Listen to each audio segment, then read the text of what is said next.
মানুষকে এতেকাফের প্ল্যান দিতে হবে, মানুষকে তাহাজ্জুদের প্ল্যান দিতে হবে, মানুষকে আমলের প্ল্যান দিতে হবে। রমাদান একটা মেহমান, মেহমান আসলে আমরা কিছু উপহার দিয়ে বিদায় করি, মেহমান আসলে আমরা তাকে কিছু হাদিয়া তোহফা দেই। রমাদানের হাদিয়া তোহফা কি? যদি আপনার মুসল্লি জিজ্ঞাসা করে, ভাই রমজানকে কি হাদিয়া দিব, বলে 5,000 টাকা রমজানকে দিয়েন। বলছে আমার এলাকায় একজন ছিল রমজান, ওই তো বহুদিন আগে মারা গেছে, তাহলে তো রমজানই নাই, টাকা কাক দিব।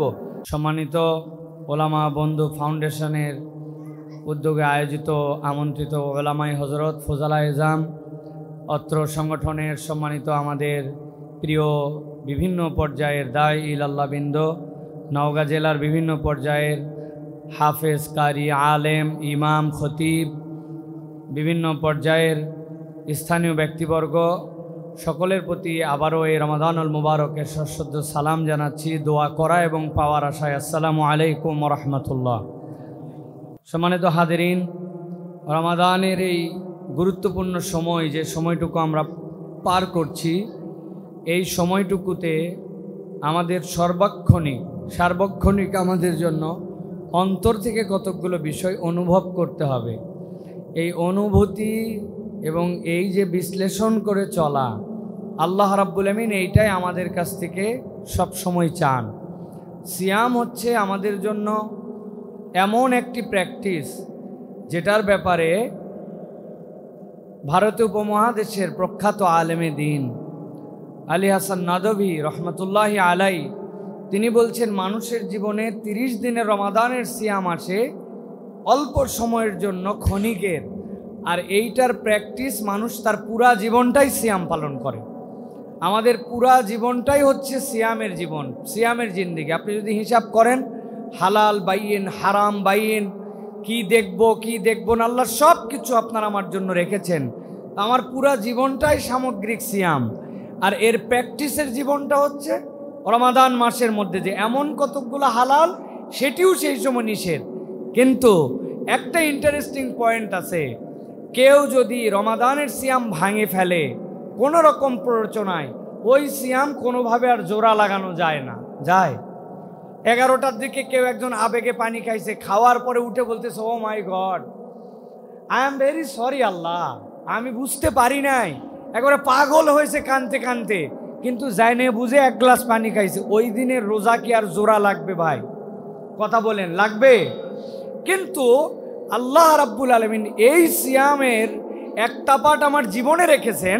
আল্লাহ বলছেন ওই জীবনে একটা পার্থক্য আছে, ওখানেও হালাল আছে, হারাম আছে, জীবনের বোধ আছে, মানা আছে, আল্লাহ নিষেধাজ্ঞা আছে। কিন্তু ওই সিয়াম যদি তোমার মৃত্যুর ঘরঘড়ি না হয়, তোমার যদি মৃত্যুর ফেরেশতা তোমার কাছে না চলে আসে, এর আগ পর্যন্ত বান্দা যদি আল্লাহর কাছে একবার ফেরত আসে, একবার তওবা করে, আল্লাহ তার ওই ভাঙা সিয়াম জোড়া লাগাই দিবেন। সুবহানাল্লাহ। তো প্রিয় ভাইয়েরা, আমরা এই মহামূল্যবান সময় আছি। আমি আপনাদের কাছে ওয়াজ করব না, বা ওয়াজ করার মতো আমার কোনো এখানে ইচ্ছাও নাই। আমি 3টা দিকে আপনাদের মনোযোগ আকর্ষণ করব। আমাদের ওলামা বন্ধু ফাউন্ডেশন বড় আগ্রহ নিয়ে আমরা প্রতিষ্ঠিত হয়েছি এবং করেছি আমরা। এর কারণ কি? ইয়াং তরুণ আলেমদেরকে আমরা এমনভাবে একটা প্ল্যাটফর্মে আসতে চাই যেটা উম্মার জন্য কাজে লাগে। এখন ব্যক্তি আমি নিজেই যদি নিজে মূল্যায়িত হওয়ার পদ্ধতি না জানি, তাহলে কেমন করে মানুষ আলেম ওলামাকে দাম দিবে?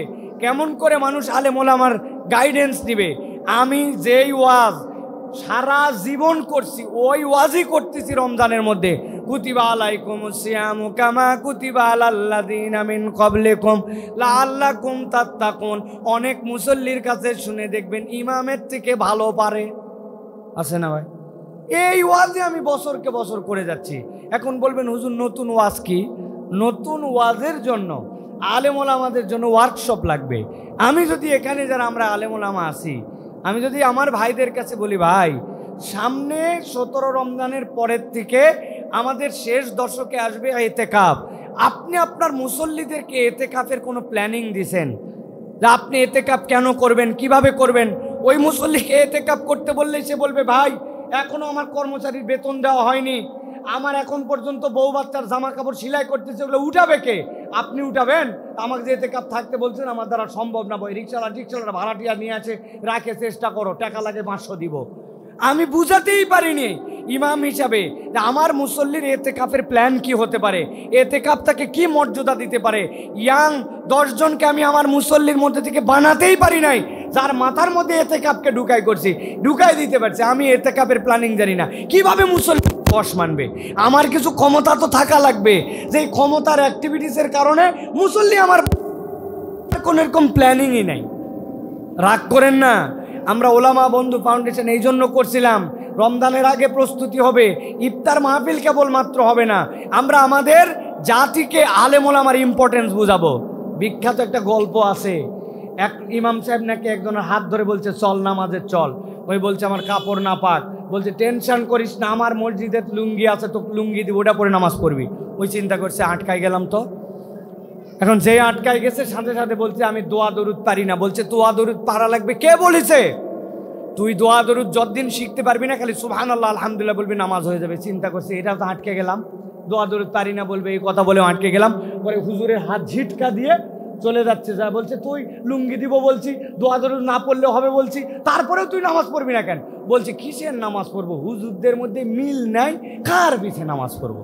চিন্তা করেন ওর কত বড় অজুহাত। এটা হচ্ছে এখন কমন সেন্স পুরা বাংলাদেশে, হুজুরদের মধ্যে মিল নাই। অথচ আমি বলি এটা একটা শয়তানের ষড়যন্ত্র, এর বিপক্ষে আমাদের পদক্ষেপ নাই। হুজুরদের মধ্যে যে মিল আছে, এই পৃথিবীতে কারো মধ্যে এত মিল নাই। বাংলার কোনো হুজুর বলে নাই ফজরের নামাজ 4 রাকাত, বুধবারে জুম্মার নামাজ পড়লেও হবে। কোনো হুজুর বলছে মক্কা শরীফ ছাড়া অন্য জায়গায় হজ করলে হবে, কাবা শরীফ ছাড়া মুখ ফিরালেও চলে, কোরআন শরীফে 117টা সূরা বলিছে কেউ কোনোদিন? ইন্না আতাইনাই 4টা সূরা, সানা ছাড়াও নামাজ হয়ে যাবে, প্রয়োজনে তোমার যদি মন চাই 4 সিজদা মারো, সমস্যা নাই, কোনোদিন বলছে কোনো হুজুর? তো হুজুরের মধ্যেই তো সবচেয়ে মিল। হুজুর নামাজ এক বলে, রোজা এক বলে, কোনোদিন বলে নাই ইজাব কবুল ছাড়া বিয়ে হবে, কোনোদিন বলে নাই বিয়ে বহির্ভূত সম্পর্ক জায়েজ। হুজুররা তো সব এক, 2-1টা বিষয় খালি আলাদা। শয়তান 2-1টা বিষয় বড় করে দেখায়, আর এলাকার মানুষ ওটাতে বগল বাজায়। আমরা কখনো এক আছি, আমরা নেক হওয়ার চেষ্টা করতেছি, এইটা আমরা উল্লেখ করি না। কথা ঠিক কিনা? এটা কারা করবে?